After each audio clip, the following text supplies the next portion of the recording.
We don't want them in our country. Let them go back to where they came from and fix it. At exactly 4 a.m. in Minnesota, a massive federal operation sprang into motion. Over 800 agents from the FBI, DEA, and partner agencies fanned out across the Twin Cities area, sealing off 19 locations in an unprecedented synchronized raid. What unfolded was not just another drug bust. It was a scalpel-sharp strike against a hidden web of criminal logistics that had been growing in plain sight. To the casual observer, nothing seemed out of place in Minneapolis St. Trucking jobs, refrigerated warehouses moving freight, and drivers clocking long routes, just like millions of others. But beneath that ordinary veneer lay the heroin network, a Somali-linked paramilitary-style cartel that quietly turned everyday American infrastructure into a conduit for illicit goods. When authorities finally cracked the disguise, they uncovered a sprawling system involving over $120 million in criminal revenue and more than 1,200 kilograms of narcotics seized. Evidence that this was no local street gang, but a sophisticated enterprise embedded within U.S. supply chains. How could a network of this scale operate undetected for so long right under America's nose? That's the mystery we're diving into today on Military Power. If you want to explore how the FBI and DEA peeled back the layers of this covert operation, make sure you hit subscribe and join us as we uncover the hidden battles shaping national security. The investigation into what would become one of the most surprising federal crackdowns in recent U.S. history didn't begin with a firefight or a dramatic undercover bust. Instead, it started with data, plain unremarkable freight and logistics records that simply didn't add up. Analysts reviewing transportation manifests noticed a container stamped as humanitarian aid that kept showing up in unusual patterns. It was routed through Minneapolis, then to regional trucking hubs, and then inexplicably back again. The paperwork looked clean, but the patterns looked wrong. That one-odd shipment was the first real thread investigators could pull. And as they followed it, the entire fabric of a hidden criminal enterprise began to unravel. When the container was finally opened under warrant, the contents were nothing like what its label promised. Instead of food supplies or medical equipment, the box was packed with rifle parts and firearm components.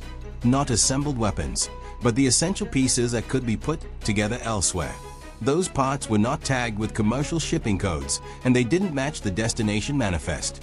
What should have been obvious humanitarian cargo was an expertly disguised shipment of weapons components, and that raised immediate red flags with agents from the FBI and the Drug Enforcement Administration.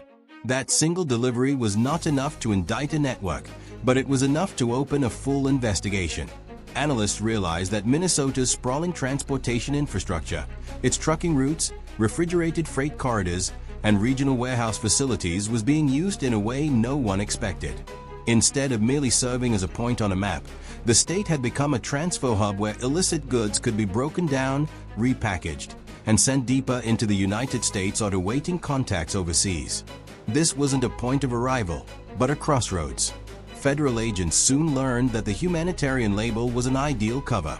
In the world of global shipping, genuine aid containers get expedited clearance, reduced scrutiny, and priority handling because they often carry food, vaccines, or relief supplies to regions in crisis. That trust built into the system to save lives was being exploited. Organized groups using coded paperwork could move contraband under the very protections designed to speed legitimate aid to people in need. And that meant law enforcement had to think differently. They weren't chasing a simple smuggling ring. They were unraveling a camouflage built into the logistic system itself. As the investigation widened, federal task forces mapped out a pattern that looked less like random crime and more like a structured network with Minnesota as a central node.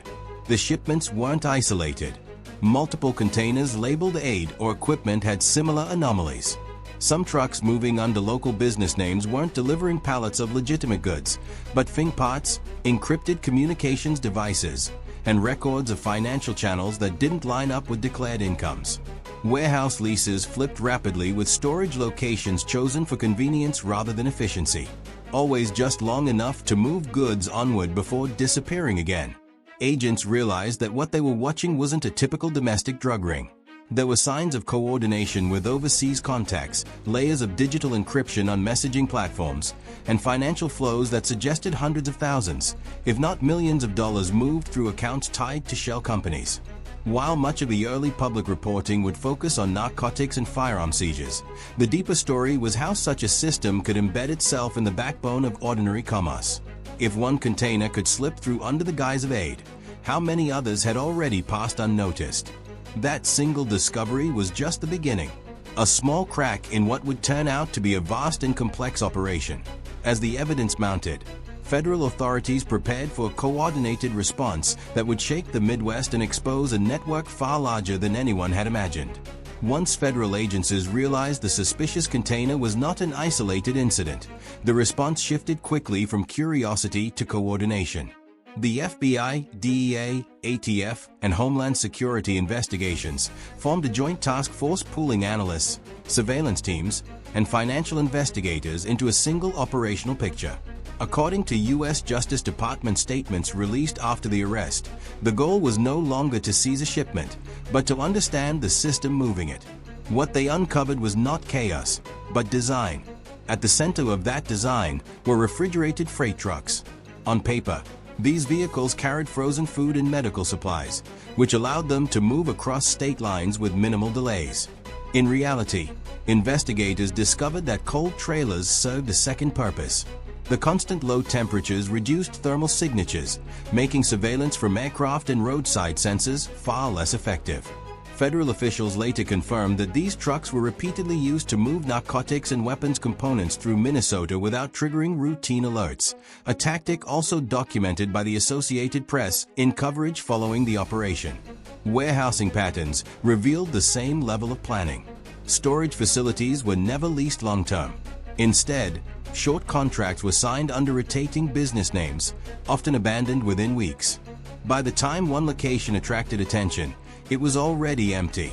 Local reporting in Minnesota described how some warehouses appeared fully legitimate during the day, handling standard freight, while illicit cargo was moved only at night before operations quietly shifted elsewhere. The constant movement created a fog of normal activity that made tracking extremely difficult. Housing followed a similar logic. Investigators identified a network of rotating apartments used as temporary safe locations. No one stayed long enough to build a profile, and no address appeared twice in the same role. Neighbors saw tenants come and go, assuming it was ordinary rental turnover. In reality, these locations functioned as relay points for couriers, money handlers, and coordinators, each unaware of the full scope of the network. Federal affidavit later described this compartmentalized structure as one of the key reasons the organization avoided detection for so long. Communication sealed the system. Members did not rely on standard phone calls or text messages. Instead, they used encrypted messaging platforms and frequently changed devices, a tactic confirmed by DOJ filings that referenced dozens of seized phones containing lead encryption. Messages were brief, coded, and operational, focused on movement rather than identity. This was not casual criminal chatter. It was disciplined, deliberate, and built to survive scrutiny. The weapons trail added another dimension. Authorities traced firearm components back to conflict zones in East Africa, where surplus rifles circulate through regional black markets. Those weapons were not shipped directly into the United States as complete units.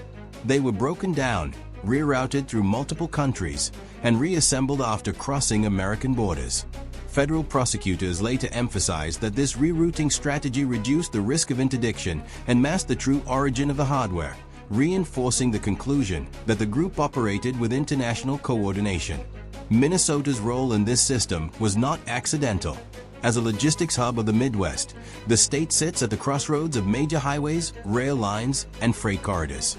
From there, shipments can move east, west, or south within hours. Investigators noted that this geographic advantage, combined with a dense network of warehouses and trucking firms, made the region ideal for redistribution. It was close enough to major markets to be useful, yet far enough from coastal scrutiny to remain quiet. By this stage, federal agents understood the truth. This was not a group improvising its way through crime. It was an expanding structure engineered to scale, hide, and adapt. The operation unfolding beneath Minnesota's ordinary infrastructure was no accident. It was a blueprint, and it was growing. For months, the Hero Eye network had survived by staying disciplined, quiet, and invisible. Shipments moved smoothly. Drivers followed routines, and the system absorbed small risks without drawing attention.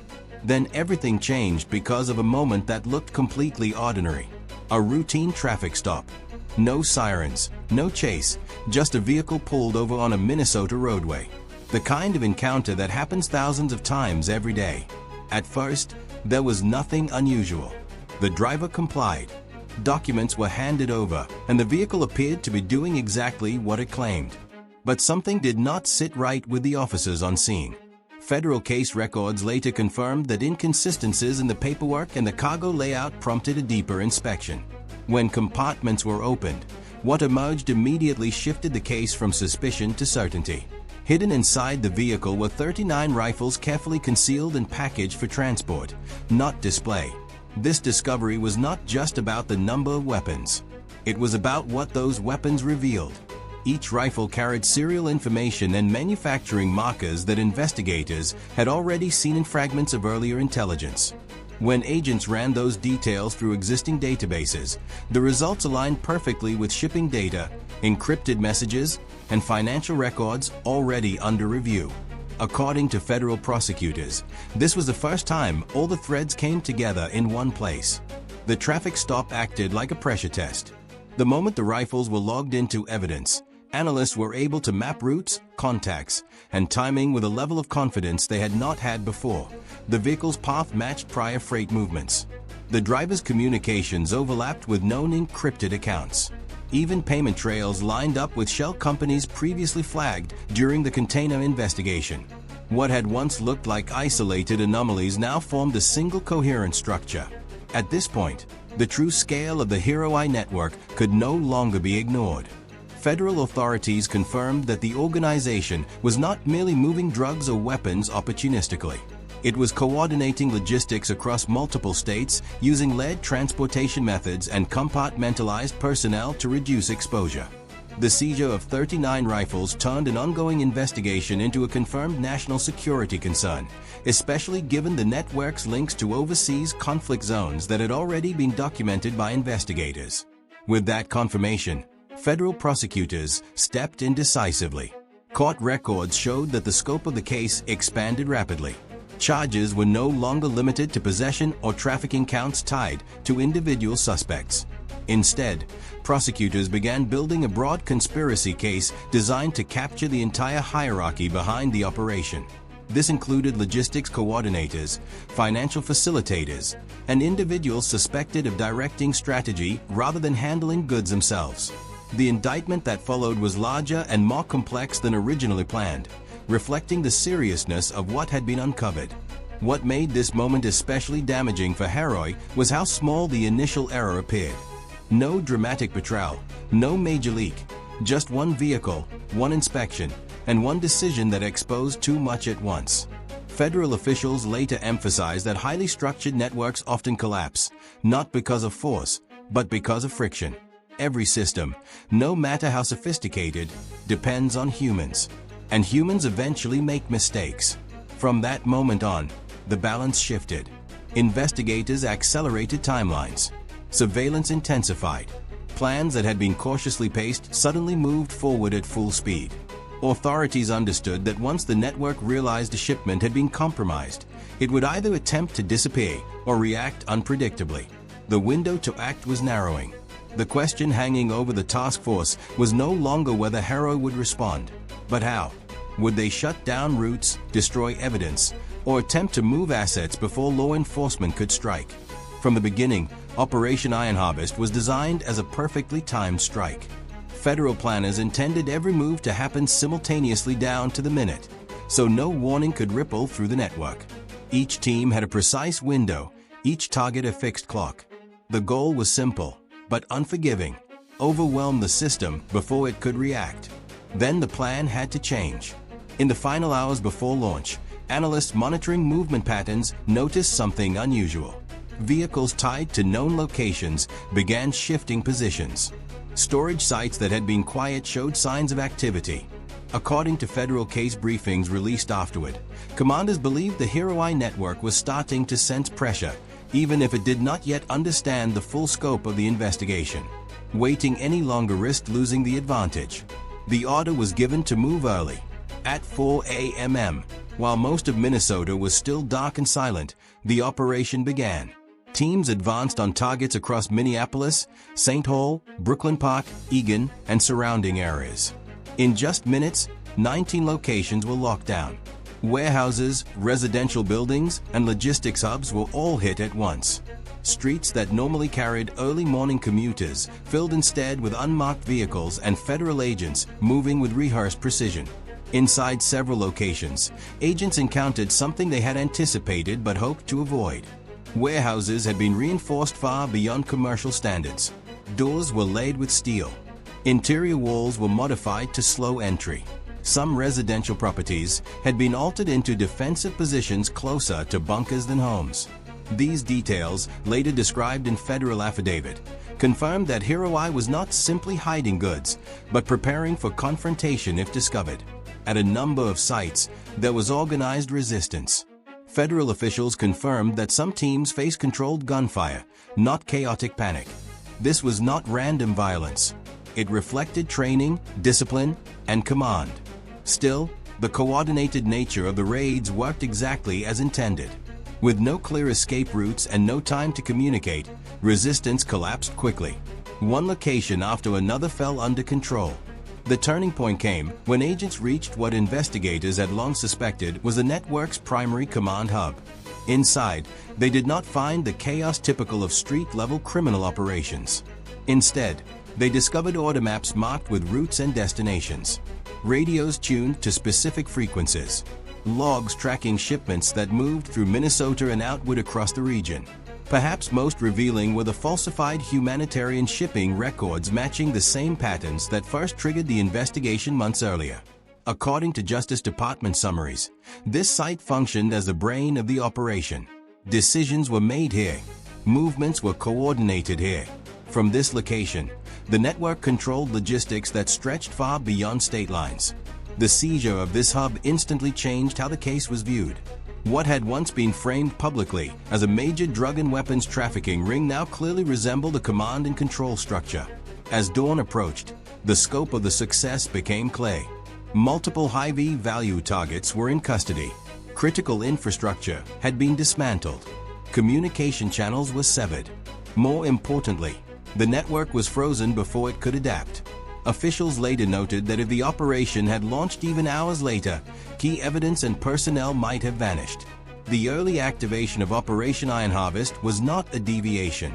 It was a decisive move that ensured its success by acting before the network could fully respond if federal authorities prevented a controlled withdrawal and forced exposure instead. By the end of that morning, one conclusion was unavoidable. Hero I was not a loose collection of smugglers or dealers. It was a centralized system with leadership, planning, and strategic intent. The raids did more than seize drugs and weapons. They revealed a structure built to expand quietly, using American infrastructure as its foundation. And with its core exposed, the full consequences of that discovery were only beginning to unfold. Once the last doors were secured and the final locations cleared, the operation did not slow down. In many ways, it had only just begun. While tactical teams held the sites, investigators moved in behind them, beginning the long and methodical process of evidence collection. What they uncovered would fundamentally change how the Hero I network was understood. This was no longer a story about a drug bust. It was about the exposure of a regional command system hiding inside ordinary American infrastructure. Across the raided locations, agents seized large amounts of cash, narcotics, firearms, and electronic devices, confirming figures later released by federal prosecutors. According to the U.S. Department of Justice, the combined seizures across the case reached more than 1,200 kilograms of narcotics with an estimated value exceeding $120 million, a scale that immediately elevated the case to national attention. These numbers were not symbolic. They reflected sustained operations running for years, not months. And they pointed to a network built for longevity rather than quick profit. As digital forensics teams worked through phones, laptops, and storage devices, a clearer picture began to form. Transportation logs revealed routes spanning multiple Midwest states, including Illinois, Wisconsin, Iowa, and Ohio. These were not random deliveries. Each movement followed patterns designed to minimize exposure while maximizing reach. Federal court filings later confirmed that Minnesota functioned as a redistribution hub where shipments were broken down and redirected, allowing the network to control flow without drawing attention to any single corridor. The most revealing discovery was structural. Investigators identified a three-layer hierarchy that explained how the organization operated so smoothly. At the base were transport workers, drivers, and handlers who knew only their immediate tasks. Above them were coordinators who managed schedules, payments, and routing, but never touched the cargo directly. At the top sat a small group of strategists who controlled logistics, finances, and external contacts. This design limited exposure and ensured that arrests at one level did not automatically compromise the others. Some of those senior figures raised even deeper concerns. Federal authorities confirmed that a number of individuals tied to the network had direct links to overseas paramilitary groups in East Africa, including experience in conflict environments. While no evidence suggested an imminent attack inside the United States, officials emphasized that the skills, discipline, and organizational mindset involved went far beyond typical organized crime. This distinction was highlighted in post-RAD briefings and reinforced in reporting by national outlets. That connection is why U.S. authorities framed Heroi as a national security concern, not merely a criminal enterprise. When a network combines drug trafficking, weapons movement, encrypted communications, and international coordination, the risk is no longer limited to public health or street crime. It becomes about resilience, scalability, and the potential for exploitation by hostile actors. Federal officials stressed that such systems can be repurposed quickly, especially if left intact. What made the case particularly alarming was how well the network blended in. Warehouses looked normal. Jobs appeared legitimate. Neighborhoods showed no outward signs of danger. As one Associated Press analysis noted, the threat was not visible because it was designed not to be. This quiet integration into daily life allowed the network to grow without triggering alarm, a model that other groups have studied and attempted to copy. By the time investigators finished mapping the structure, the narrative had shifted completely. Heroi was no longer viewed as a Somali-linked drug ring operating on the margins. It was recognized as a regional logistics command capable of moving goods, money, and weapons across the Midwest with military-style efficiency. That realization leads to the most uncomfortable question of all. If this network has been dismantled, the roots remain, the infrastructure remains, and the demand remains. When a system like Heroi collapses, it leaves behind a vacuum. And in the world of organized crime, vacuums rarely stay empty for long. When Operation Iron Harvest came to an end, Minnesota quietly stepped back from the edge of something far more dangerous. According to statements released by the U.S. Department of Justice, the operation dismantled a network worth more than $120 million and seized over 1,200 kilograms of narcotics, stopping the state from becoming a permanent logistics hub for transnational crime. What made this case so alarming was not just the scale, but the method. This investigation revealed a hard truth about modern threats. They no longer announce themselves with violence at the start. They do not arrive with gunfire or chaos. Instead, they grow quietly inside systems people trust every day. Trucking routes, warehouses, rental homes, and legitimate jobs. As reported by the Associated Press, Heroi did not conquer territory by force. It blended in, expanded patiently, and relied on invisibility as its strongest weapon. Federal officials have been clear that this story does not end with one operation. In post-raid briefings, investigators warned that removing a network like Heroi creates a power vacuum, and history shows that other groups often move quickly to fill it. The infrastructure remains. The demand remains. That is why surveillance and coordination across agencies will continue long after the headlines fade. The real lesson of Operation Iron Harvest is not about one cartel, but about awareness. The most serious dangers today often look ordinary until someone takes the time to follow the data and ask the uncomfortable questions. So, here's the question for you. How many similar networks do you think are still operating quietly across the United States right now? If you want to keep uncovering the hidden stories where national security decisions are made in silence, subscribe to Military Power and leave your thoughts in the comments below.